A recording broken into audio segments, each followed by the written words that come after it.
everyone, it's SJ here, and today I'm going to make a special cake.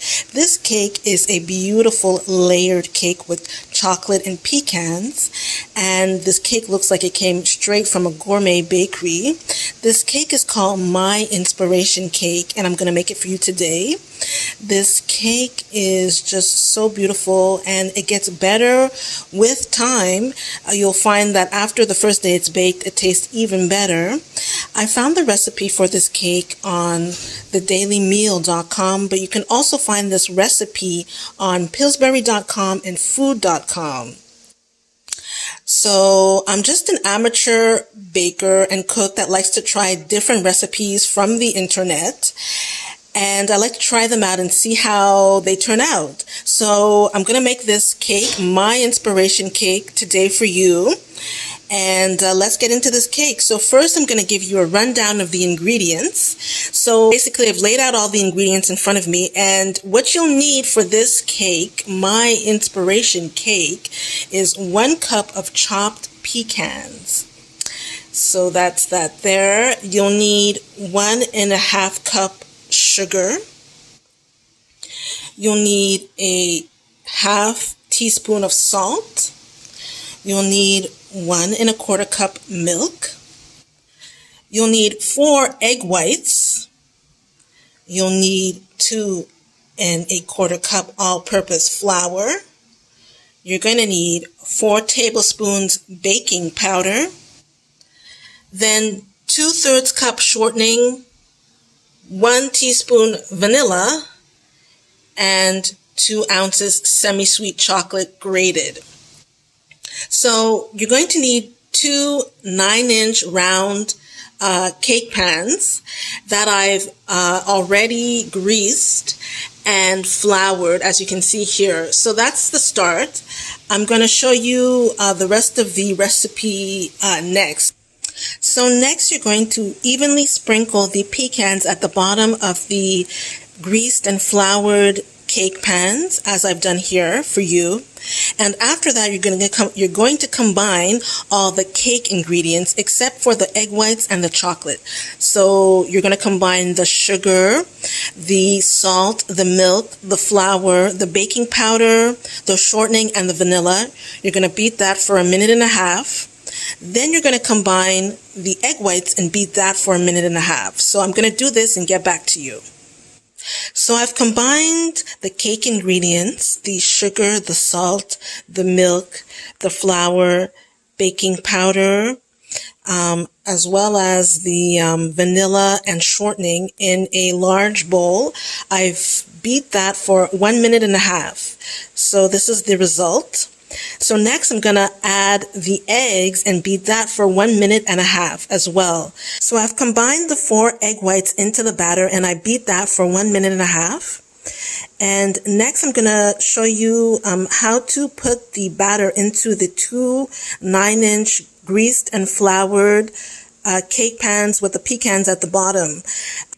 So I carefully spooned some of the batter into the 2 pecan-lined pans, and you see there's some batter left in the bowl, because what you're going to do is you're going to put, the recipe says to put like 1/4 of the batter into the 2 pans, but you can just eyeball it because you're going to put a first layer of batter into the 2 pans. You're going to sprinkle that first layer of batter with the grated chocolate. Then on top of that layer of batter, you're going to put a second layer into the 2 pans. So you can really just eyeball this. It's not an exact science. So I'm going to do that. I'm going to sprinkle the chocolate onto this first layer of batter. And then I'm going to put a second layer of batter over the first layer with the chocolate. So I've sprinkled the grated chocolate over the first layer of batter in the 2 pans. As you can see, I have enough batter to cover that first layer with the chocolate. So that's what I'm going to do. I just wanted to show you what this actually looked like. You can see the 2 pans with the first layer of batter and the chocolate on top. So I'm going to put the second layer of batter into the 2 pans and get back to you. So I've put the remaining batter into the two pans. So this remaining batter goes over the first layer of batter with the grated chocolate. So this is the result. So now my pans are ready to go into the oven at 350 degrees Fahrenheit for 30 to 40 minutes or until golden brown. And you want to make sure that when you touch the cake lightly in the center that it springs back, and that's when you know it's ready. Okay, so, and once this cake is baked, you're going to remove it from the oven and you're going to let it cool for 10 minutes. And then remove from the pans after 10 minutes.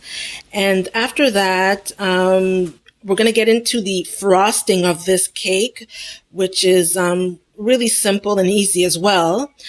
So this is what the baked cakes look like. They have been cooling for about an hour and a half. And I don't know if you noticed, but they sunk just a tiny bit in the center.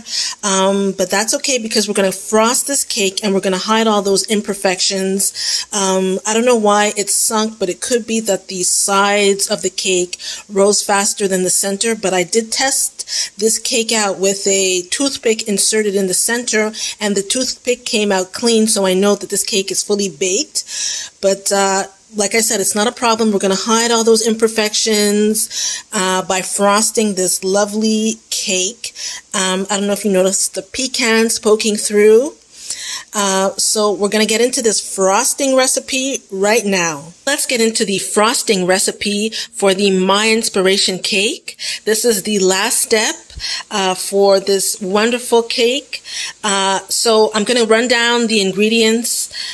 First, you'll need a half a cup sugar. Then you'll need a quarter cup water, 1 teaspoon vanilla, a quarter cup unsweetened chocolate, a half a cup shortening, and 2 cups powdered sugar. So what you're going to do, you're going to combine the sugar, the water, the vanilla, and the unsweetened chocolate in a small saucepan. You're going to cook that until melted and smooth, and then you're going to let it cool.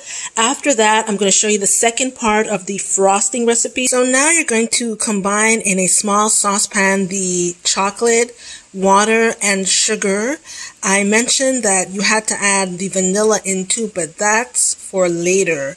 So don't add the vanilla in this part. So you're going to let that cook, melt, and get smooth. You're going to stir it constantly. So I've cooked the chocolate, sugar, and water until melted and smooth, as you can see right here. Then we're going to get into the second part of this frosting recipe, which is to combine the shortening, powdered sugar, and vanilla. And we're going to beat that. And once that's beaten, we're going to incorporate this melted chocolate, sugar, and water. And we're going to get a lovely frosting. So in a bowl, I've combined the shortening and vanilla, and I've gradually beaten 2 cups of powdered sugar, and this is what it looks like. I know it doesn't look like a frosting, but once we add the melted chocolate, this will turn into a smooth frosting for the My Inspiration cake. So I've added the melted chocolate to the shortening and powdered sugar mixture, and as you can see, I've gotten a nice smooth frosting. I'm going to assemble this cake right now, but I'm going to show you the end result and explain how I assemble the cake, so stay tuned. So this is what the cake looks like. This is the end result, and I've iced the cake. What I did is I put the first layer of the cake pecan side up, and I frosted that layer with the frosting, and then I put the second layer pecan side up over that layer, and then I frosted the whole cake. And this is the final result. It's a rough frosting, so it's not meant to be perfect. But as you can see, the one thing that bothers me about this cake is the dent in the middle. I probably should have iced it on the other side because that side was level, but I didn't. But that's okay. What's important is the taste, and I guarantee that this cake tastes amazing. So that's it for the My Inspiration cake recipe.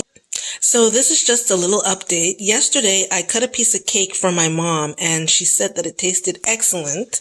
I mean, you really can't go wrong with this cake. The flavor is just so nice. The taste of the pecans really comes through. And like I said, this cake has an elevated flavor that gets better with time. So I hope you enjoyed this video. Bye.